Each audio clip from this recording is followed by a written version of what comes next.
Yes, peace, power, prayer, and prosperity, and patience. There was a article that was written sometime about why justice is good for our health.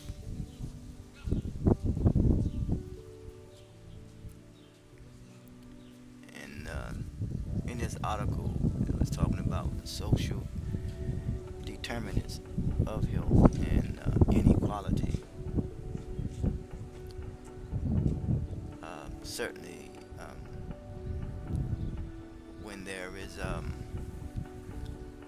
economic inequality, there is is everything is associated to me is social. Because I realize that social stress leads to mental pain, and mental pain leads to physical harm. And planet Earth is a sociological structure. Was the It's not good for the sheep to interact with the wolf. Then you got to deal with climatic differences, and deal with sedentary people and nomadic people as well. Well, this article it says we have known. It says over the past 150 years, it says that the that an individual chances of life and death um, are patterned according to their social class. The more affluent and educated people are, the longer and healthier their lives. These patterns persist even when there is universal access to health care, a fact quite surprising to those who think financial access to medical services is the primary determinant of health status. In fact, recent cross-national evidence suggests that the greater the degree of social economic inequality that exists within a society, the steeper the gradient of health inequality. As a result, middle income groups in a less equal society will have worse health than than comparable or even poor groups in a society with greater equality.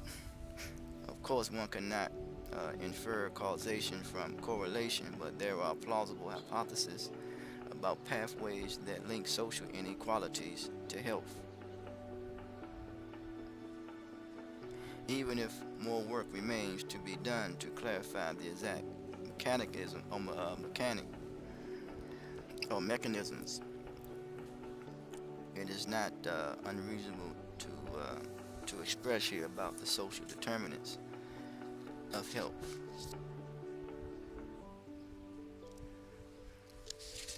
It's interesting. One brother, John Rawls, says the theory of justice as fairness and the extension of one of us has made of it to healthcare, probing the resources that that theory to address these issues. Healthcare. The theory of justice as fairness was formulated to specify terms of social cooperation that free and equal citizens can accept as fair. Specifically, it assures people of equal basic liberties, including equal access to political participation, guarantees a robust form of equal opportunity, and imposes significant constraints on inequalities. Together, these principles aims at meeting the needs of free and equal citizens, a form of egalitarianism Rawls calls democratic inequality. Inequality, health issue, health inequality, huh? Due to your economic status in life, guess you care not to um, maybe take care of yourself. But historically, I know at one time we had to come up with our own remedies to take care of our health, and not to mention um, eating, cooked food, home food, cooked food, prepared. And I remember a great grandmother, uh, yes, she used to make homemade biscuits, from scratch, put in her own ingredients, and now we got fast food restaurants, plethora of them, in certain communities, all over, really, Um, diet. It was something that I think Reverend James Bevel said. Let me see if I can pull it up. What he said was pretty interesting when it comes to diet. Yes, he said that you cannot lie about definition, about diet, definition in diet, and come to the definition about purpose. Says the violation, it is when you violate the violation of definition in diet, the violation of definition in diet. And he made a comparison when about creation of humans, as if the male came from, if the female came from the male. That is a false definition, as if male is is dominant, is to dominate the female, but then he connected with diet, what, and I like to say what we consume and what we take into our thoughts and in our minds, because we just dealing with inequality. When we deal with inequality, period, it'll make a difference if it's social, racial, political, economic, educational, any aspect of inequality. We're dealing with balance, balance, and balance is very important in life, yes. But and it breeds, a false sense of self, and then in the society in which we live, we talk about unequal pay, when it comes to women to be able to do a job just as good as men is able to do the job, but yet there is unequal pay, and but that comes out of the psychology, the mentality of one's psychology, or the psychology of one's mentality comes out of that. So it is really it's a public health crisis. It's a social health crisis. It's a crisis, so the aim is to live in a egalitarian society, where if anyone can do the job the same as you able to do the job, they deserve equal pay, But then again, that could be very, very tricky in a society in which we live when it comes to standard of living, people want to, have a decent home, decent environment, and in which he or she is able to live a decent and respectable life with dignity. You know. But when it is in, he was talking about this inequality to health in this article, the status, between different social economic groups, when it's unjust, an account of justice should help us determine which inequalities are unjust and which are tolerable, which are unjust and which are tolerable. One's capacity to be able to withstand any form of inequality. You know, the laws of physics say you can only take but so much. But this article goes on to say that many who are untroubled by some kinds of inequality are particularly troubled by the health inequalities. Health.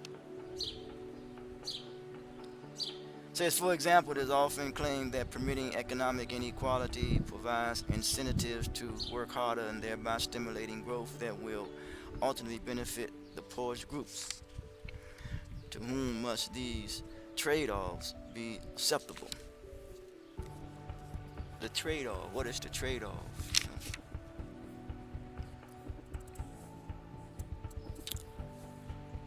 Is it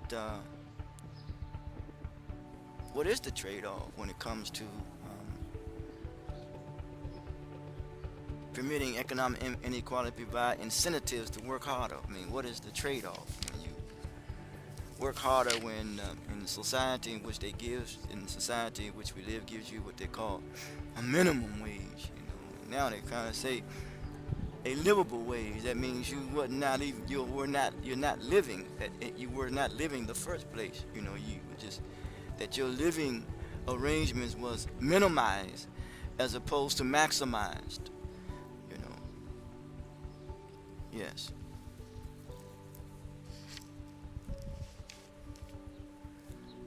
So, how do we go about trying to improve this public health crisis, when it comes to all types of inequalities, when it comes to black, white, male, female, just citizens anywhere across the globe, I mean, just international, make no difference, Well, you have to deal with the policymakers, and once you deal with the policymakers, you change, you legislate laws, I should say, and once you legislate laws, you not only you make it an executive order first, and then you legislate these laws, and then you judicially reinforce it. Yes. The people must demand that themselves, that comparable to the not only the gross domestic product and the national product, but at the same time the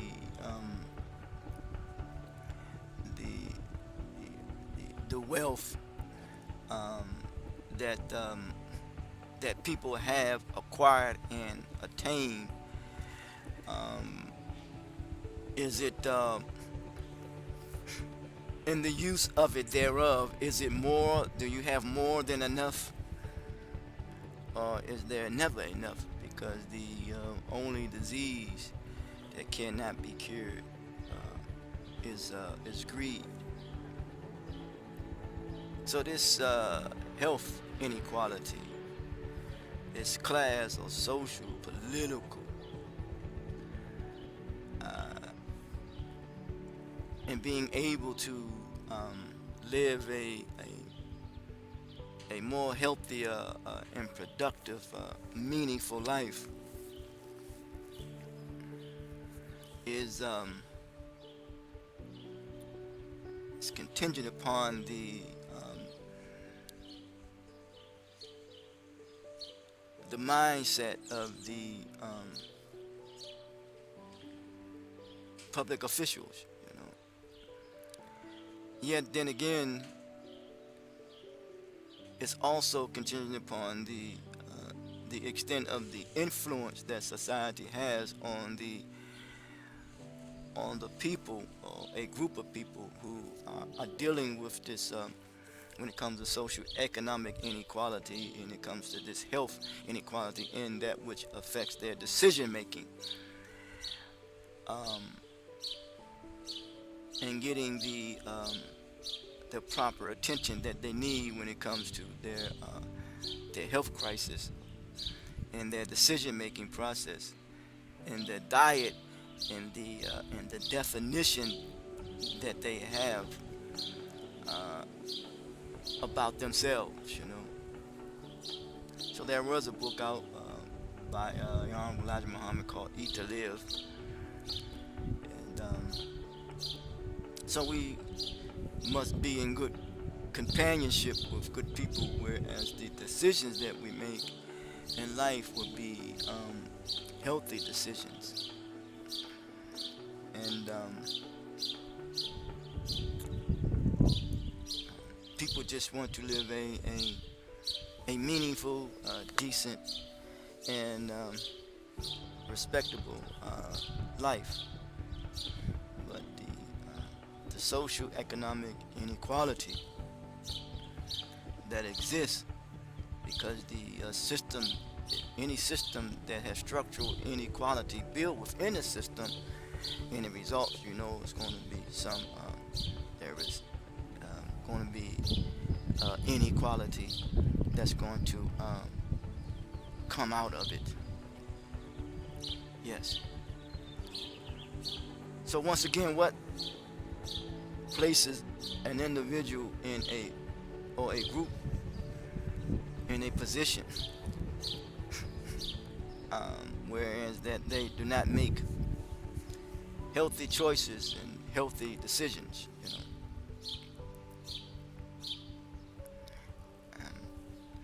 Are they being influenced by the larger society? Um, it's like, excuse me, you may want what others may have, and that could, may lead to a form of coveting. Needless to say, but people just want to live a decent and meaningful life of integrity. I mean, with dignity. You want to live with dignity. And it says that sometimes when you deal with economic relations, and he or she establish the economic relations, determine the status of that relationship. So this social economic inequality, when it comes to groups, whether it be male or female,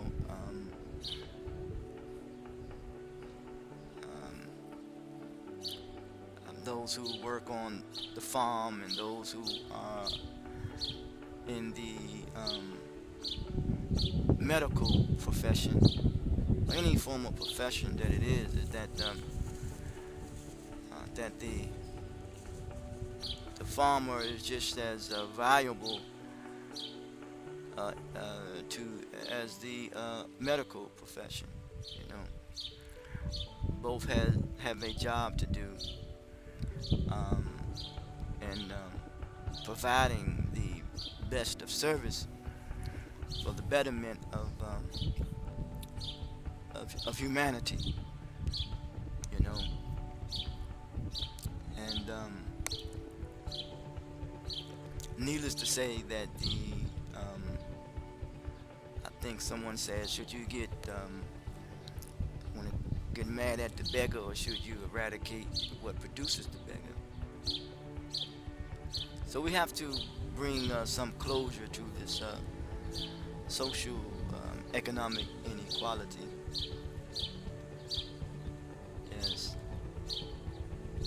and the substance in which one spends from or invest in should be working together um, to empower to empower everyone.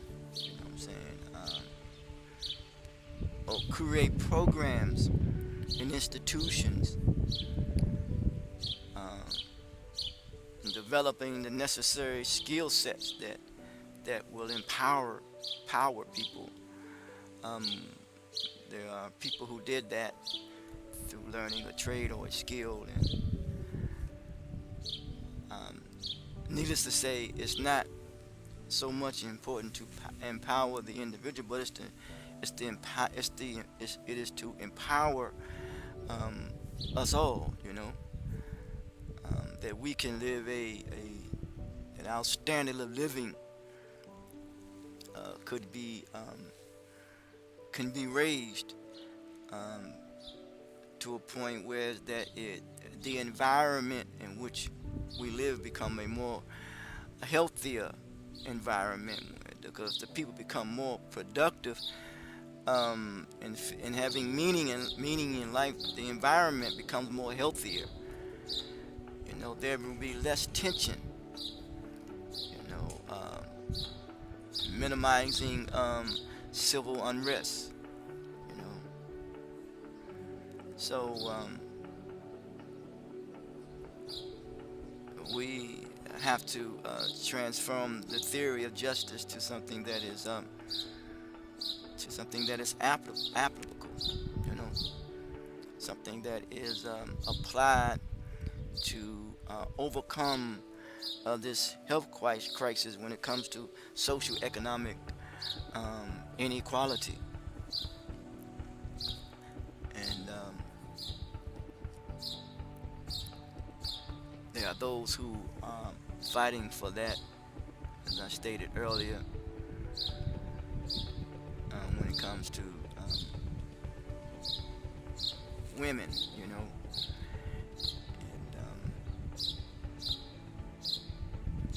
and not to mention in certain countries when it comes to race, and when it comes to ethnic groups. But it is empowering when other ethnic groups have a moral obligation to empower their own people. You know, maybe that's where it should start. You know, or it starts from the home, because children are the extension of their parents' social relationships. That if we if we continue to cooperate and empower each other, then we possibly could further bring closure to the wealth gap when it comes to social economic inequality, and as it pertains to this public health crisis. Yes, social or yes, it's it's very challenging indeed. You know, it's global. You know, from the factory worker, you know, to the from the CEO in the corporate world. You know,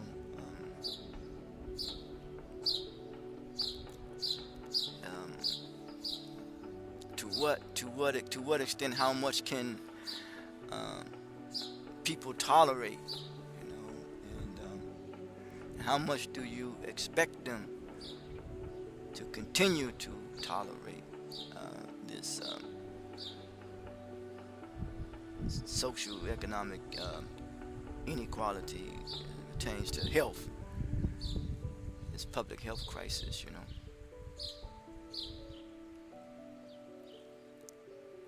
Then again, once the family becomes empowered, then they reach out to other family members, and family members reach out to other family members as it pertains to their friends and their associates. And you got people who are empowered,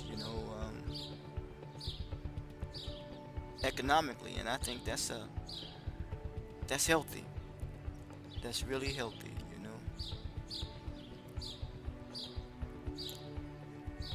Because you never want to see, your brother without when you have. You never want to see your family or your sister without when you have. You know, they may have a nice home and nice car and drive, and they living good, and they like to boast and brag. And then they say, well, it was contingent upon decisions that the other person made. Sure, we all factored in, but we got to realize that the system itself is just structural inequality built innocence, so it's systemic. It's systemic. Yes. I believe there was a story about a sister who um, had problems with her hearing. And her mother didn't. It wasn't in her mind to give up on her, of course, and she took her out of a certain environment and placed her in a environment that will give her meaning in life. And as she found meaning in her life, which was empowering, she helped others who have the same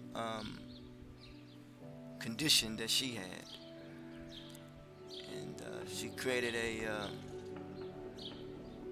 a dance class where those who are unable to able to hear, and she felt empowered. Her mother took her out of the environment and stimulated her. It empowered her, and she empowered others. So, and dealing with this social economic inequality again, and this wealth gap, that we need to bring closure to it, to a point where that people become, very productive, and the environment becomes a more environment that is very conducive for growth and development when it comes to health. And even in their decision makings that they make, it takes a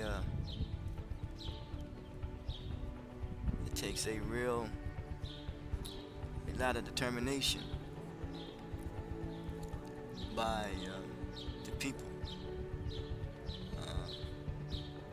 the community, the family, and the nation,